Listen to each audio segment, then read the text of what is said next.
Welcome to toy-polloi. Hello and welcome to another video from toy-polloi. Now, a lot of the time when I do restorations, I'm restoring quite big items or figures or vehicles, but sometimes I get asked to restore things that really look like they don't need much work doing to them, but in the end turn out to be quite complicated. Now, I was recently sent this, which is a storm lamp from the Action Man base camp set.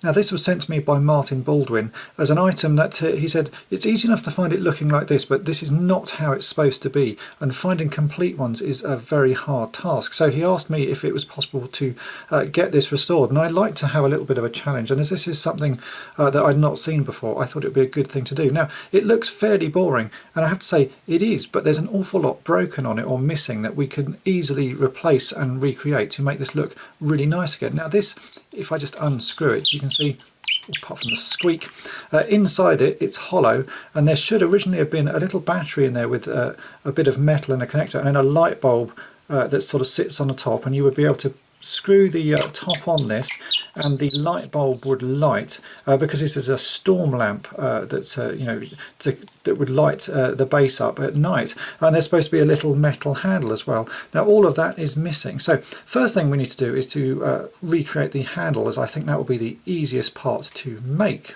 So I've done a bit of searching online, and I found two images using Google image search that sort of show roughly what the storm lamp should look like. So you can see here that we have the top section, the main body, and then this is the internal bit. I think there is another bit missing, but we could work that bit out. Now the important bit that we need here is this metal loop, which is a sort of handle.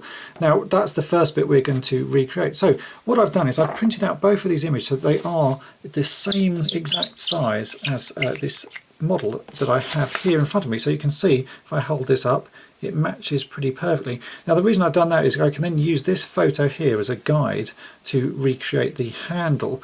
Without that it would have been a bit of guesswork, but because this is the same size I can really just work on top of this to make something that should about sort of fit the original lamp. Now the question is, what do we use for a bit of metal? I want something that looks a little bit aged and a little bit old, so I was having a look through my box of bits and bobs and I found this old paperclip. Now the reason I picked an old paperclip is because the metal is slightly tarnished and a little bit sort of dulled over the years, and that should do nicely. So what we're going to use is this, and the first thing we need to do is to unbend it, and I'm going to very carefully unbend this so that I can get the wire part of it as straight as possible, because we're going to start with a nice straight piece of wire and then I can re-bend this shape to make a new handle. So just carefully unbend this and that will be our starting point. After a few minutes of bending, you see I've now got a bit of wire that is pretty straight. I've left one end curved so that I've got something to grip onto, but you can see that that's actually not a bad piece of straight wire. And now I'm going to start using a pair of pliers. I've got two different sizes of pliers, and just carefully start bending the wire to match this shape, and I can neatly hold this over the printout to make sure that it is the right size. So first thing to do is just to start bending it, and we'll sort of work our way along. So first up there's a slight curve on one side like that, you can see, and then I need to bend the wire at about this point here.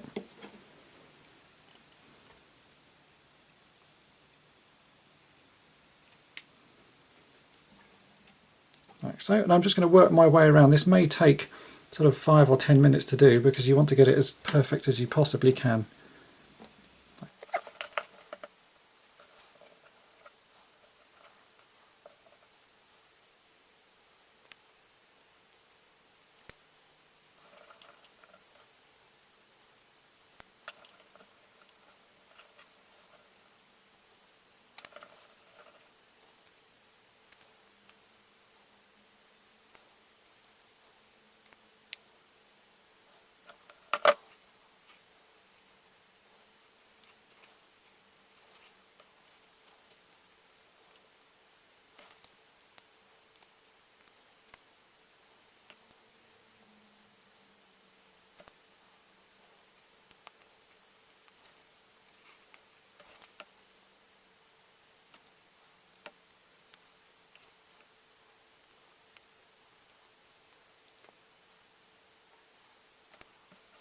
And after a little bit of fine tuning off camera, you can see I've now got a shape that is about the same as the original one there in the photo. So really all I need to do is just trim off the ends of this wire to make it a bit shorter. So just going to trim those a little bit shorter. We might need to trim them a bit more once we get it in place. So just trim off that side, and we'll trim off this side. And then we can try it and see how well it fits onto the top plastic section. Just ping that in there.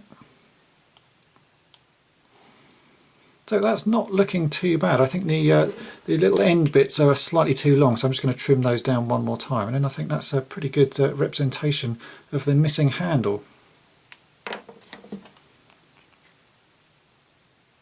I've now just trimmed down the ends just a little bit more so that they sit a little bit flusher to the main section of the storm lamp, and as you can see that fits pretty nicely. So there you go, it's a pretty easy job to do really. You just have to find an old paper clip, and the fact that this is an old paper clip, the sort of slight tarnish that this metal has got sort of makes it fit with the sort of age of this plastic, because this is about 40 years old, so you don't want anything too new, it will just stand out too much. Right. Now we can move on to working out how the inside of this lamp was put together. Now we come on to the light section of this little storm lamp. Now I checked online, there's a forum where they were talking about the original batteries that were used, and the original batteries were called a D23. Now those are no longer made, but there is a modern equivalent which is a N type battery. As you can see here it says in the corner N. So I bought a few of these, and they've turned up. Now initially I had a little bit of a problem because I was trying to insert the battery one way round. There's two, obviously the battery has two ends, and I insert them one way and the battery doesn't fit.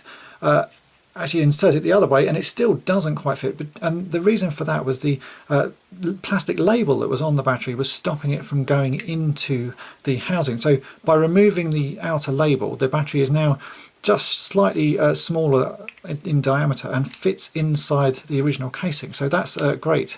So if you ever do this, just remember to take the sticky label off it and the battery will fit inside.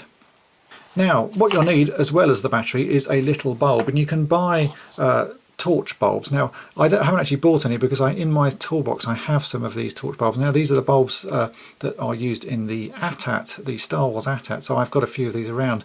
Now these are actually 6-volt bulbs, and this battery is only 1.5 volts, so we're never going to get a particularly bright light on this, but for this instance I'm not going to worry about it. You can buy 1.5 volt bulbs, they're pretty cheap, but at the moment I don't have one. So what I've done is, if we take the battery and drop it inside, you can see that you have both contacts on the top side of the battery. You have the positive and the negative. I can't remember which way around they are because I've taken the label off. So can I see there in this one? I can't. It doesn't really matter because the bulb will work either way around. So we drop that into the top. And then again I've taken another paper clip just because it's something I had to hand, and this is all you'll need. Take a paper clip, and I've wrapped a bit of the paper clip around the sort of screw section of the bulb, and then made sure that there's a little sort of arm pointing down, because the arm you want to touch on the outer contact and you want the middle section of the bulb to touch on the middle. And if we drop this in, you'll see that I can make the bulb light by pushing it down, because there's a bit of spring to the bit of paper clip there. You can see it's spring loaded. So now that's all we need, because what you want to do is when you put the lid on, if we screw this in place, as you screw this up, the bulb touches the top of the plastic bit at the top and should push down, if we get this right, and make contact. And there you can see the light has lit. So it does work. My bulb is just slightly the wrong bulb at the moment, but the storm light now works again. So I think the next thing I need to do is to hunt down a lower voltage bulb. I'm going to see if I can find a 1.5 volt little torch bulb, and that should be a lot brighter. So I'm going to go down the shops and see what I can find.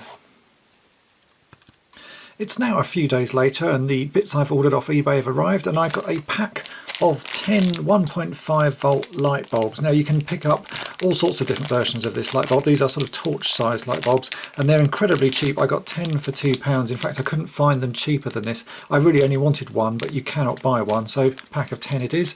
And we can now replace the bulb with the one that I had. So this was a 6-volt bulb, as you see here. If I just unscrew that, and this is the little bracket I made. It's not particularly beautiful or anything like that. It's fairly crude. It is just a bit of paper clip bent into a circle with a peg pointing down, and we just have to screw in the new light bulb like so. We should be able to drop that into here, and if I push down on it, we should be able to get it to light. As you can see there, it is lighting, and that's exactly what we want. So now when we put the top section on, it should, if we get to the top, light. There we go, and it has lit, and you can see that that is lit quite nicely. So there we go, that is the storm lamp from the Base Camp Action Man set, all restored. And really all we've needed to do is use a couple of paper clips, and you can see that you can actually get that working pretty easily. So it's not the most complicated of things, but fixing something like this does take a little bit of thought sometimes, because there's an awful lot of fiddly sort of bits that you don't really know how they were originally made. But as you can see, a couple of paper clips and a new bulb and a battery, and we have that working. So I hope this little mini fix has been of interest to you, and thanks for watching. Thanks for watching toy-polloi. Subscribe for more great videos. You can also follow toy-polloi on Twitter and Facebook. People often ask me if things go wrong while I'm filming my restoration videos, and I have to say in this instance it has. After I'd finished filming the whole of this video, I carefully unscrewed the lid of the light so that the light switched off, and left it. Now I've come back today, and over the course of 12 hours there was obviously a slight contact between the light bulb and the top of the battery, and the battery has been drawing power for 12 hours and getting warmer and warmer and warmer, and in that 12 hours it's actually managed to melt the case of this little storm lamp. If I show you by putting a ruler up here, you can now see that the case is bowed and bent over to one side, and if I show it to you here, you can see it's got quite a curve to it, and the battery is actually now firmly embedded inside the lamp case, and I can't get it out. So things do go wrong, and it's really unfortunate in this instance, because I was fixing this for a subscriber. So I'm really sorry, Martin, but I've actually managed to ruin your lamp. So I'm going to go and hunt down another one of these. They shouldn't be too hard to find. I'm sure with a bit of searching I should be able to find a replacement for this bottom section of the lamp. So when people ask if things go wrong, they do, and in this instance that's what's gone wrong. It was amazing that over 12 hours that this got warm enough to actually bend and sort of warp the plastic, but I guess that's what happens. It's just getting hotter and hotter inside a very small contained area, and the plastic has warped. So there you go, things do go wrong. I haven't shown stuff go wrong much on my videos before, but here is an instance where it has. So it's a little bit of a disappointment. The rest of the restoration worked, so if you want to do this yourself, then do fix it, but remember, always switch it off and don't leave the lamp on for 12 hours like I accidentally did, because this is what happens. So thanks for watching.